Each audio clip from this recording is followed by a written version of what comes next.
오늘처럼 제가 이 설레는 가슴으로 또 조심하면서 걱정하면서 온 적이 없습니다. 저는 이 스타 앞에 쓴 팬의 감정으로 오늘 왔고요.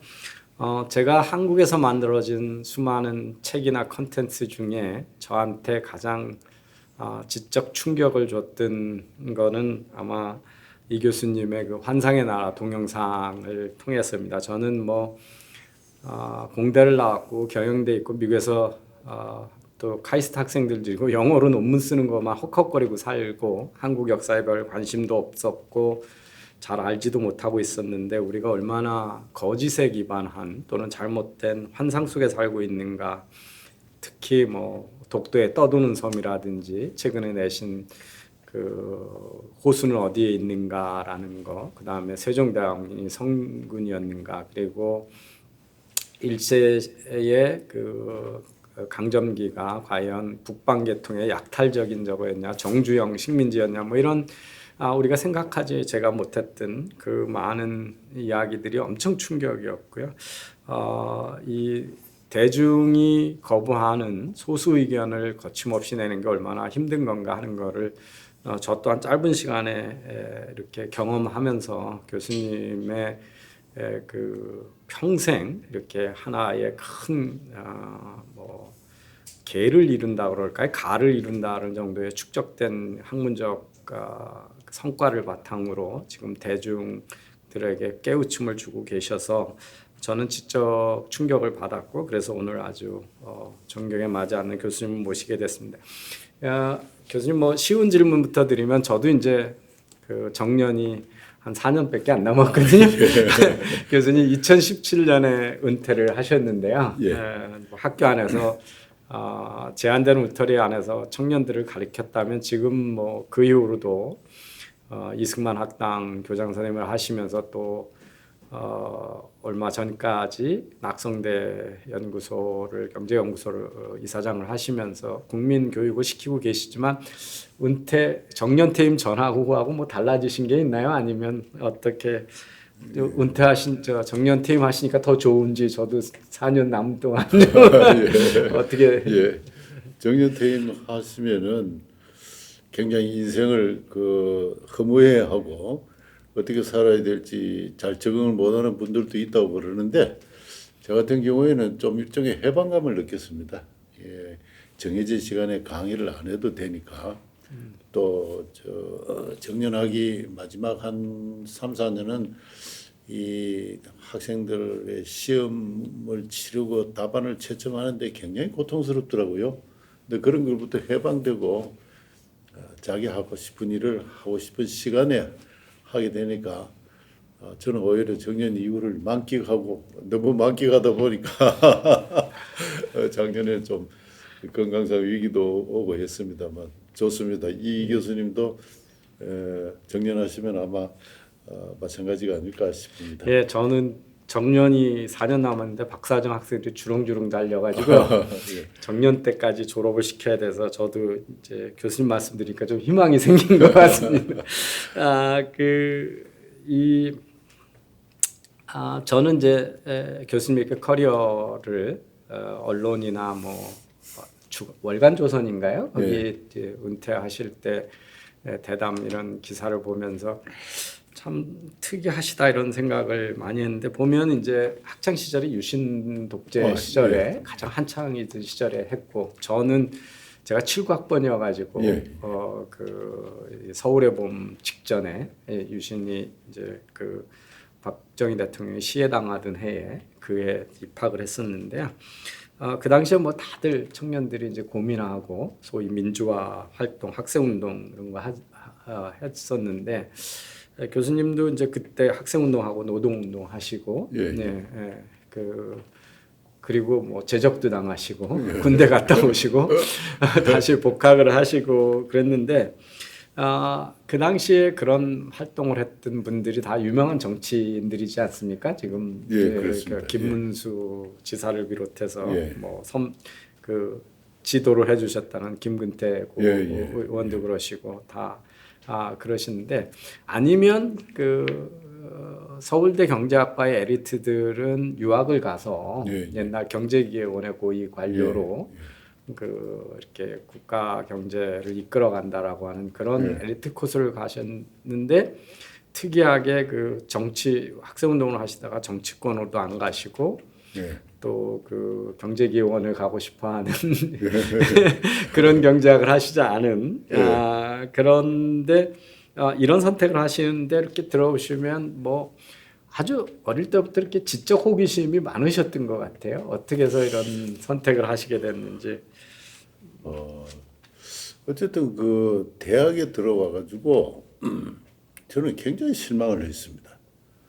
대학 그 강의실이 1학년 1학기 강의실이 고등학교 3학년 강의실하고 똑같아요.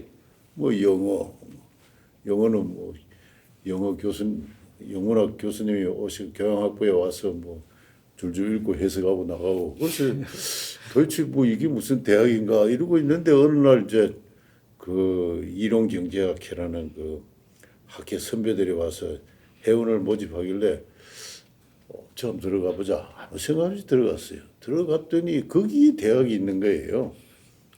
뭐 철학도 가르치고 뭐 제일 먼저 프랑스 혁명사를 가르치기 시작하고 그래서 눈이 번쩍 뜨였죠. 그래서 이제 또 거기서 또 그 당시 막 성남시 이 청계천 용 일대에 저 판자촌 주민들 막 강제로 성남시로 이주를 시켰습니다. 그래서 그 성남시 오늘날 상대동 뭐 이쪽 일대에 뭐 일망무제의 판자촌이 형성되고 그랬는데 그것도 이렇게 가서 견학도 하고 막 이러면서 이제 문제의식이 좀 싹 트고 뭐 이제 교회에서 하는 야학 활동에 참여하고 이러면서 이제 운동권 학생이 됐죠. 뭐 특별하게 뭐 문제의식이 있었던 것은 아니고 대학 사회가 사실상 학생들을 방목을 했다. 그때 방목을 할 때 제가 우연하게 그 운동권 출신들 선배들하고 접목이 돼가지고 꽤 열심히 공부를 했습니다. 일본어도 배우고 주로 일본 책을 많이 읽었죠. 뭐 그러면서 이제 운동권에 접어들었고 또 역사에 대한 관심이 생겼고 그래서 당초 이제 경제기획원의 관료가 되리라는 꿈은 저절로 어느 단계에 사라지더라고요. 저도 뭐 저희 때도 다 비슷한 경험을 했고 예. 저도 그런 뭐 크리스천 아카데미라고 하는 예. 그런 데 들어가서 그 소위 역사나 뭐 이런 것들을 다 지적 호기심을 그런 그 학생 운동하는 서클에서 충족을 했죠. 지금 그 서울대 교수님 쭉 하시면서 대한민국에서 제일 똑똑한 학생들을 불러 모아서 지금 대학은 학생들한테 그런 지적 호기심을 이렇게 충족해 주는 역할을 하고 있나요? 지금도 마찬가지입니다. 서울대학에 2002년부터 재직을 했는데 그 학교 처음 가니까 이제 그 학교에서 봉사하라고 해서 교양과정위원회 이런 데 집어넣더라고요. 가서 보니까 옛날하고 똑같아요. 국어 가르치고 영어 가르치고 뭐 주고 그래서 왜 이러나 하는 거. 물론 최근의 상황은 모르겠습니다만은 저는 한국의 대학 교육은 정말 엉망이라고 생각합니다. 완전히 근본부터 뜯어고쳐가지고 소위 말해서 선진국의 인류대학이 하는 교양 종합적 교양 학문을 교육하는 그런 대학으로 적어도 국립대학은 그런 식으로 거듭나야 된다고 생각합니다. 제가 학장하면서 이제 카이스트 경영대학의 국제 인증이라는 걸 두 군데 양대 인증을 받았는데 임증심사위원들이 와가지고 이제 그때 학부 석사 박사 과정을 차례로 인터뷰를 하고 나서 질문을 하고 토론을 하는데 위로 올라갈수록 애들이 말이 없어진다. 니네는 교육을 어떻게 시키길래 그러냐 이제 이런 얘기를 했었고요. 저는 그렇죠. 제가 이렇게 책을 좋아해서 어릴 때부터 다독을 했다고 자부심을 가지고 살았었거든요. 그래서 그 국민학교 때 맨날 선생님한테 찾아가서 그 교무실 옆에 그냥 시골 아주 시골 산골 속에 국민학교니까 뭐 책도 몇 권 없었는데 책을 빌려달라고 그러고 가방에는 싸들고 가면 귀찮으니까 나중에는 4학년 때부터 네가 라이브러리언 해라, 네가 관리하라 그래가지고 또 그때 뭐 국민학교 때도 하여튼 교수님 저 선생님들 책까지 제가 다 보고 뭐 그래서 자부심을 가졌는데 미국 왔는데 어느 날 그 유태인 이제 시니어 교수님이 뭐 하다가 이 학생들한테 이렇게 자료를 배포하면서 네가 지식인이라고 그러면 최소한 봐야 될 교양서적 그래가지고 리스트를 한 200권 있는 걸 주는 거예요. 그래가지고 각 나라마다 대표적인 이제 뭐 극작품이 뭐고 뭐 이런 것들을 했는데 제가 보니까 그거의 3분의 1도 읽고 이름도 모르는 책이 많아서 우리 사회가 이렇게 지적 호기심. 근데 제가 미국에서 이제 학생들을 보면 정말 대도 않는 질문도 막 참여해가지고 떠들다가 와가지고 그걸 비슷한 걸 카이스트 MBA 학생들한테 할 때 제가 이제 노무현 그 정권 초기였는데 노무현 대통령이 하도 그 부동산 뭐 이런 문제를 가지고 지금도 마찬가지죠. 마치 근로소득 아니면 부당한 소득인 것처럼 얘기하고 뭐 그래서 제가 이제 그런 거를 좀 토의해 보고 싶어서 근로소득은 정당한 거고 자본소득은 나쁜 거냐 또는 뭐 이런 그 사회 이슈에서 질문을 던져보면 학생들이 다 대꾸를 안 하는 거예요. 대꾸를 안 합니다. 그래서 이게 어디서부터 잘못돼서 우리가 그 청년들이 왕성한 지적 욕구를 어떻게 하면 자극해주고 어떻게 해줘야 되는지 그게 지금도 숙제인 것 같습니다. 그 지금 저기 저걸 하고 다시 복학을 하셔가지고 학생운동에 대한 흥미는 자유롭게 이제 이르셨다고 그랬는데 노동운동 하셔가지고 노루표 페인트 해가지고 일하셨다가 2달 만에 포기하셨다 그러는데 뭐가 그렇게 힘드셨나요? 저는 뭐 딱 2달간 일하고 아이고 나는 노동운동 못 하겠다 뭐 이렇게. 왜냐하면 야간 작업을 해보면요 저녁 한 8시부터 시작하거든요. 한 1시 2시쯤 되면 정신이 까물까물해집니다. 까물까물해지고 그래서 굉장히 힘들어요. 근데 그걸 참고 탁탁 하는데 저는 이제 내가 이것이 아니면 안 된다 하는 그런 게 없으니까 막 졸리면 그냥 큰 뭡니까 보로박스 속에 들어가 잡으래요. 깨고 나면 아침인데 작업반장에 가서 툭 차면서 여기서 어디라고 자르냐 하고 그런 일이 몇 번 있고 나니까 아이고 나는 이 체질이 안 되는 모양이다 하고 그러다가 군대를 가가지고 이제 한 2년쯤 지나니까 고산병이 되지 않습니까? 그러니까 시간 여유가 생기니까 이제 경제 원론 뭐 주로 매크로 에코노믹스를 거시경제학을 보니까 굉장히 경제학이 재밌어요. 그래서 이거 내가 명색이 경제학과 들어도 왔는데 맨날 무슨 프랑스 혁명이니 뭐 사회과학 방법론이니 이런 책이나 있다가 이 매크로 에코노믹스 읽으니까 굉장히 재밌어요. 퍼거슨 책도 그렇고 그래서 그 흥미가 생기더라고요. 공부를 좀 해야 되겠다 하는 그런 생각을 하고 있는 차에 이제 막 굉장히 이제 인생에 대한 근본적인 고민, 역사에 대한 고민 이런 게 심화되고 해서 그래서 이제 대학원을 이제 가겠다고 결심을 하고 모든 인간관계를 정리를 했죠. 그게 그래서 저도 이제 그 크리스천 아카데미의 그 간사직을 제가 이렇게 제안받은 적이 있습니다. 네. 같은 서클 선배가 되셨으면 했는데 거기로 갔더라면은 그 다음에 이제 그 유명한 크리스천 아카데미 사건에 다 엮여가지고 이제 저도 이제 돌아오지 못할 강을 건넜을 텐데 제가 며칠 고민하다가 거절을 하고 이제 안병직 교수라는 제 지도 교수를 찾아가서 이제 포부를 밝히고 이제 그래서 이제 억셉트를 받고 이제 이래서 인생이 확 이제 거기서 갈라졌죠. 저도 거기 막 초기 입문해가지고 제가 이제 일어를 빨리 배우고 막 독서를 좋아했더니 맨날 발표를 저를 시키더라고요. 그래서 거기서 잠시 스타가 됐었는데요.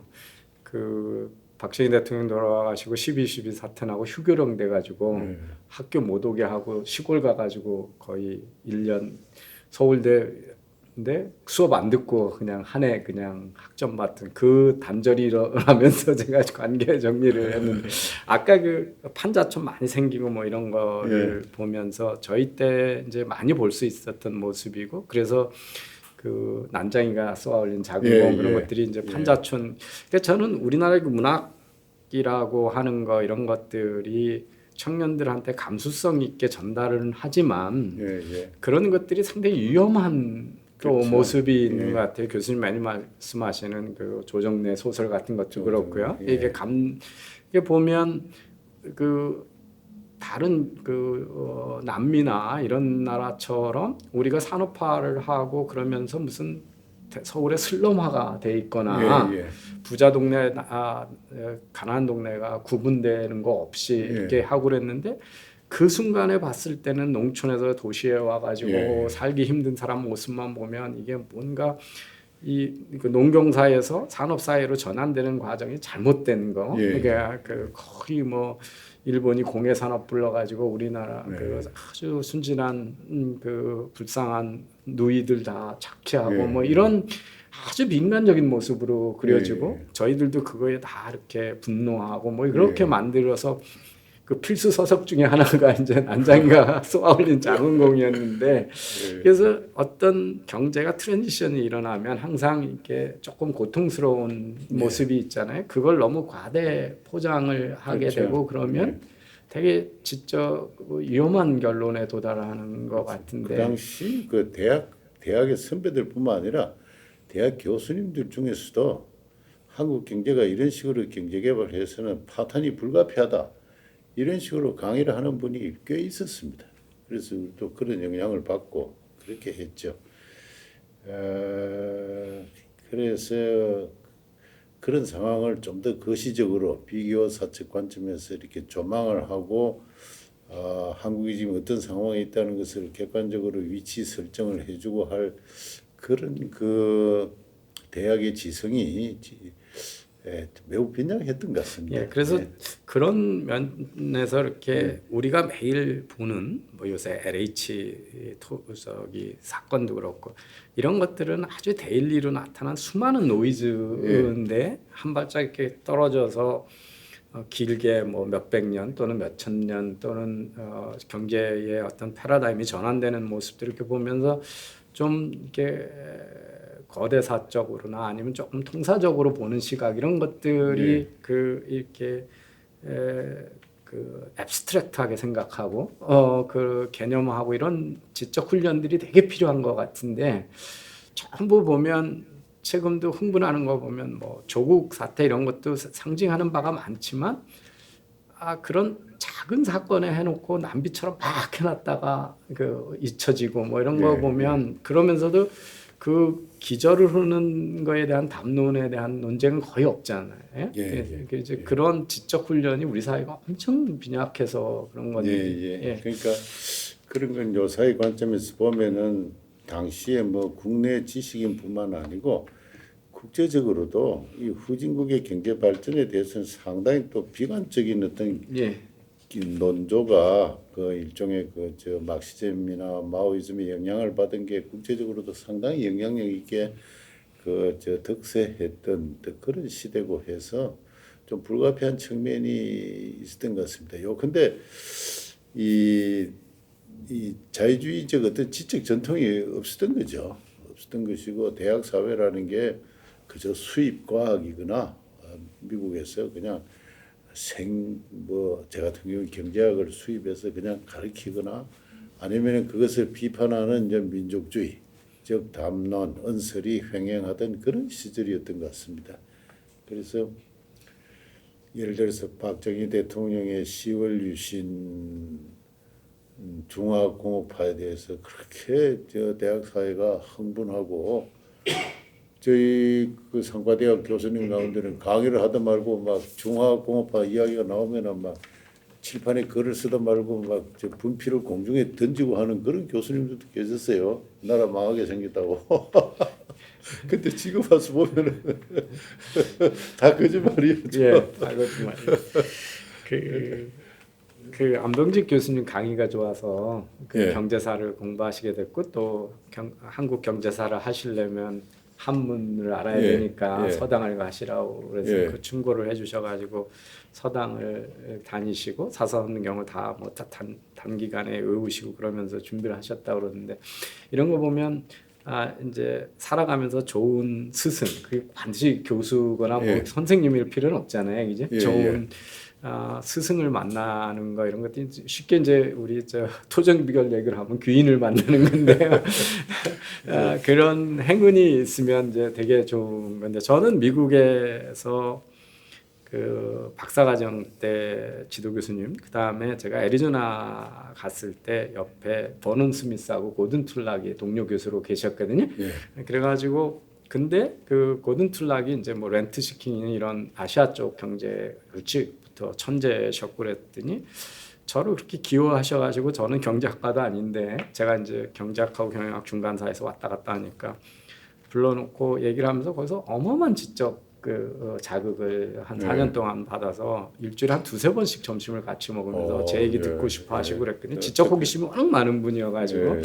그때 이제 제가 읽은 책도 부족하고 뭐 이런 거에서 자극을 많이 받고 독서량이 더 늘었었는데 그 요즘 젊은이들한테 일반적으로 그러니까 교수님이 안병직 교수님 만났을 때 그건 물론 이제 개인의 전공 선택이니까 개별적으로 커스터마이즈된 조언을 해주신 거지만 젊은이들한테 이렇게 조언을 해준다면 뭘 가장 중요시하게 조언을 해주고 싶으세요? 역시 저는 제가 대학 들어갈 당시에 우리들은 방목 당했다 이제 그런 이야기를 했는데 그렇게 해서는 안 되죠. 대학에 딱 입학하면서부터는 그야말로 치열하게 그 독서를 하게끔 독서를 하지 않고선 살아남을 수 없도록 하는 그런 그 집중된 그 교양 교육을 받아야 되는데 그래서 역시 그 고전을 좀 국부론부터 시작해서 뭐 크게 말해서 토마스 홉스부터 존 로크 그다음에 뭐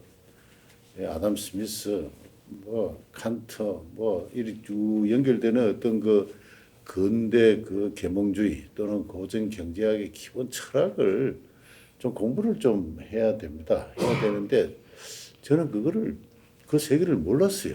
모르고 IMF 경제 위기 이후에 이제 한국 경제사 한다고 이제 맨날 자료만 보고 뭐 노비 문서 들치고 이러다가 그 KDI 용역을 하나 받아가지고 경제 위기가 닥친 원인이라든가 그 현상에 대해서 글을 하나 쓰면서 비로소 그 이제 그런 고전을 좀 접할 기회가 생겼고 그러면서 굉장히 충격을 받았습니다.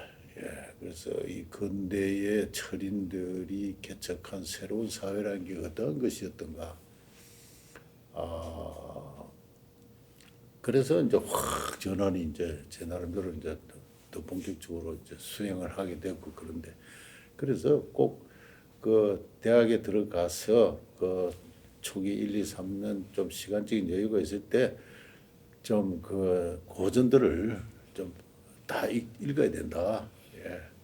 좀 맹렬하게 독서를 해서 근대형의 인간과 사회라는 것이 무엇인가를 좀 알아야 된다. 그걸 모르고 비판하는 저 버릇만 자꾸 배워왔어요. 예. 지금 그러니까 이제 인터넷 댓글 수준의 예. 비판을 멈추는 거죠. 예. 아까 저 미국에 가서 받은 지적 충격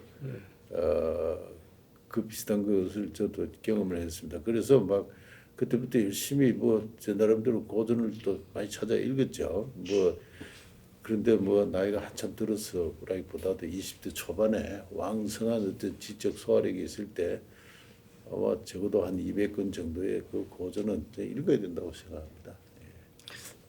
저도 그 미국에서 받은 충격 때문에 저 나름대로 리스트를 해놓고 이제 젊은 학생들한테 막 이렇게 주거든요. 이런 거 안 읽어보고 지식 인정하지 마라 그러는데 교수님도 이제 그 독서 제가 그 카이스트에 있으니까 저는 또 그 디지털 경제 쪽 연구를 하니까 예. 그 학부모들이 우리의 요새 뭘 전공시켜야 돼요, 뭘 가르쳐야 돼요 이런 이야기를 질문을 많이 던지시는 분들이 있습니다. 그래서 최고경제 과정에서도 그때마다 제가 아니 지식의 수명이 이렇게 짧아져 있는데 고전 빼놓고 요즘 기술은 그걸 지금서 뭐로 해야 된다는 게 무슨 의미가 있냐. 그러니까 그런데 변하지 않는 거는 창의성은 점점 더 보상을 많이 받는다. 그러니까 창의성을 높이려면 독서밖에 더 있겠냐. 그리고 자기주도 학습을 할 수 있는 지적 호기심에 따라서 그런 강요하지 말고 그 재밌어서 하는 그 능력을 부모가 해줄 수 있는 게 전부가 아니겠냐. 뭐 이런 얘기를 드리면 되게 이제 좀 허망해하세요.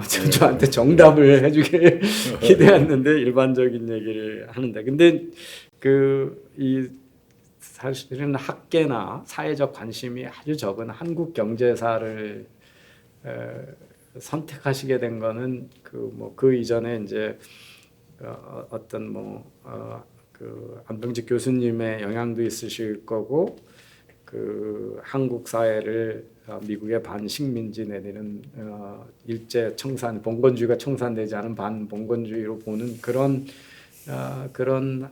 학생 운동권 때 시각 그런 것들이 영향이 있어서 한국사를 하시게 됐나요? 경제사를. 그러니까 한국에서 경제학의 성립 과정을 이렇게 보면은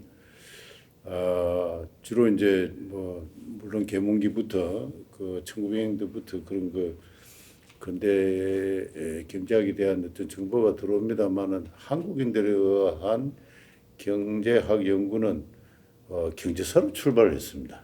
1930년대에 대표적인 게 백남훈 씨의 조선경제사 뭐 이런 책이고 그 전통을 이어받아 가지고 이 경제학 하면은 경제사가 상당히 중요한 그 주류를 이루면서 1950년대, 60년대까지, 70년대까지도 뭐 그러했습니다. 각 대학의 유명한 교수님들이 고려대학의 조기준 교수님, 뭐 연세대학의 최호진 교수님 다 경제사학자였습니다. 그래서 각 대학마다 그런 분들이 계셨고 또 이 경제사 하면은 대개 이제 독일의 역사학과 경제학의 그 영향도 있지만 기본적으로 막스주의적 경제학의 영향을 받아가지고 저도 뭐 아무래도 운동권에서 이제 그 운동권에서 그 사회학 공부를 시작을 했으니까 아무래도 그쪽 영향을 받고 그랬죠. 그래서 또 안병직 교수님은 또 당시 유일하게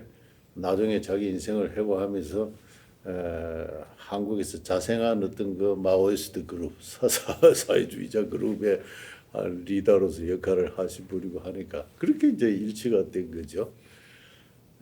그래서 아까 제가 뭐 경제학이 재밌었다고 이야기는 했지만 기본 관심사는 처음부터 역사에 있었습니다. 경제사. 그러다가 안병직 교수님 강의를 듣고 야 이거를 내가 한번 해보자 이렇게 됐는데 엉뚱하게 서당에 가서 저 사서삼경을 읽고 오라고 하니까 상당히 당황했죠. 상당히 당황을 했는데 그 당시 마침 또 그 성경 그 재단에서 그 한문 장학생을 뽑아가지고 그 당시 돈으로 한 달에 5만 원인가 장학금을 줬어요. 근데 그러고 나니까 그 당시 한 달 하수비가 2만 원, 3만 원 할 때인데 상당히 넉넉한 그 생활 보조비를 받고 하니까 뭐 이래저래 물질적 이해관계도 맞고 해서 그냥 한문을 공부하게 된 게 지금 호수는 어디에라는 책도 보면 한시들이 많이 인용되어 있는데 제가 한문을 접할 때 일단 그게 없습니다. 장벽을 느끼지 않고 뭐 어떤 식으로든 접근이 가능하다는 그 말하자면 나름대로 자신감이 이제 그 당시 형성됐죠. 그래서 이제 그 조선 경제사를 하고 조선시대 경제사를 하고 뭐 이렇게 하다 보니까 이제 막 그 속에 막 이렇게 완전히 빠져들어간 겁니다. 그래서 그런 거 회상하시는 거 보면 저는 이제 제가 학자로서 살아오고 학생들을 지도하면서 이걸 내가 해야 되겠다 이렇게 큰 줄기를 이렇게 그 대학원생일 때 확실히 잡는 거 이런 경우가 상당히 드물거든요. 이 교수님 그 점에서 그 다음에 그거를 상당히 그 실증 데이터를 가지고 이렇게 예, 찾으니까 우리 이제 일반 분들은 잘 이해가 안 되지만 학자들은 이 통계를 가지고 자기가 했던 가설을 검증하고 이런 것들에서 엄청난 희열을 느끼잖아요. 근데 일찍 그런 경험을 하셨던 것 그렇습니다. 같아요. 예. 상당히. 근데 지금 생각하면 그러니까 요즘에는 뭐 우리 왕조실록 같은 것들도 디지털화돼 있어서 검색도 가능하고 그러는데 그 당시에 무슨 검색 엔진이 있는 것도 아니고 근데 그 데이터를 다 찾고 그러려면 정말 많은 노력과 뭐 발품을 팔고 그렇죠. 뭐 시간을 했었을 텐데 그렇게 아주 거기에 집중하면서 이렇게 재미를 느끼시고 몰입했다는 거 보면 그런 면에서 타고나신 학자 자질이 있으셨던 게 아닌가 그런 건 아니고 아니 저는 놀랐습니다. 그 한국 경제사 이렇게 보시거나 그렇고 뭐 요번에 그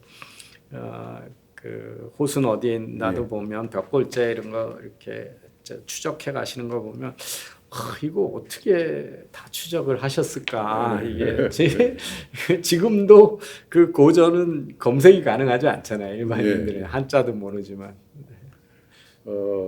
그래서 그러니까 제가 이제 서당을 다니고 또 석사과정, 박사과정 때 이제 이렇게 그 경제학부 이제 뭐 대학원에서 이제 한편으로는 근대경제학 뭐 각종 시험도 치고 이쪽 코스를 밟으면서 또 막 완전히 투 트랙을 이제 미친 듯이 이제 하고 박사과정에 들어와서 이제 근대경제학 이제 이 요구하는 여러 가지 그 자격 시험을 다 치고 나서부터는 해방되었습니다. 그러고 나서는 이제 본격적으로 이제 그 규장각 자료 속에 들어갔는데 하여튼 그 당시만 하더라도 규장각에 도수 목록이 완성돼 있지 않을 정도로 미정리 상태였고 제가 만지는 모든 것이 제가 처음 보는 것이었습니다. 실제로 그렇지는 않지만 그런 기분으로 그 자료의 세계 속에 이제 몰입을 한 거죠. 하다 보니까 기존의 연구가 상당히 좀 엉성해 보이고 잘못된 것도 많아 보이고 그래서 자꾸 이제 자기 주장을 하다 보니까 이제 고집이 생기고 뭐 좀 확신이 생기고 뭐 이러다 이제 그러는 세월이었던 것 같습니다. 예. 이제 그 연구를 통하셔가지고 그 마르크스 사관에 입각한 그 소위 우리나라의 자본주의 맹아론 그거를 실증을 연구하시다가 맞지 않는다는 거를 이제 발견하시게 되고 그 억지로 이론의 틀에다가 갖다 맞추는 그런 이제 그 틀에다가 현실을 구겨 넣는 그런 걸 하시면서 사상적 결별을 하셨다 이런 게 있었는데 전 세계적으로도 많은 좌파들이 그 베를린 장벽이 무너지는 거 보면서 각성을 하고 사상 전환을 했는데요.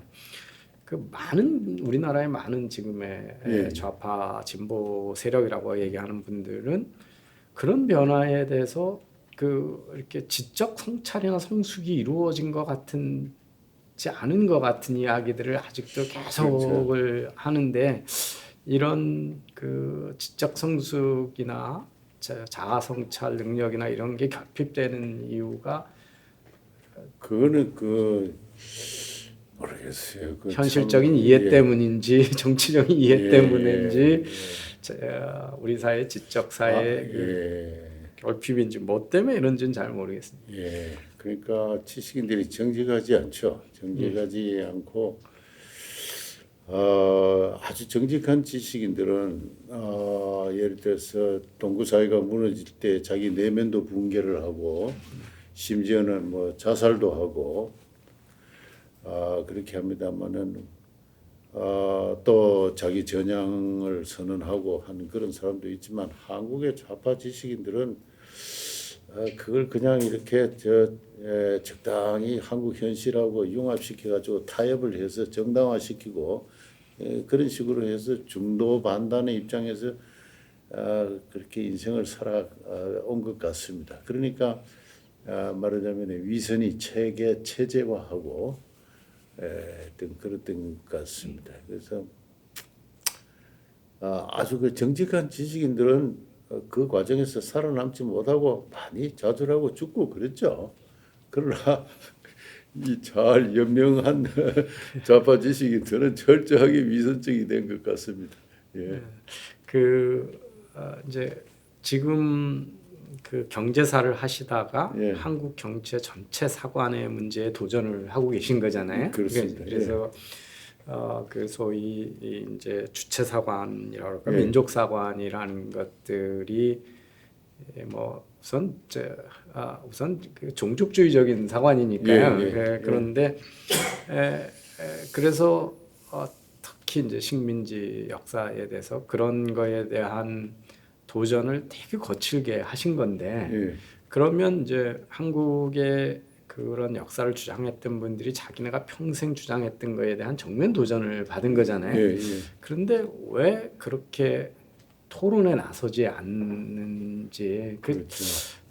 저는 뭐 최근에 제가 그 유사하게 한국에 만연해 있는 재벌 원죄론, 예. 재벌은 만악의 근원인 것처럼 하는 것들의 논리적 타당성이나 이런 종 타당성에 대해서 비판하면서 통계 남용 뭐 이런 거를 수차하고 책으로 썼는데 그렇게 그 재벌의 만학론을 주장하고 개혁론을 주장했던 어떤 학자도 토론에 나서겠다는 사람이 없는 거예요. 그래서 이게 그들이 영악해서 국민적 관심이 없으니까 시장이 없어서 그런 건지 지적 그 학자라면 지적 자존심 때문이라도 토론에 나서야 될 것 같은데 왜 이게 그러니까 학문하고 정치가 분리되어 있지 않습니다.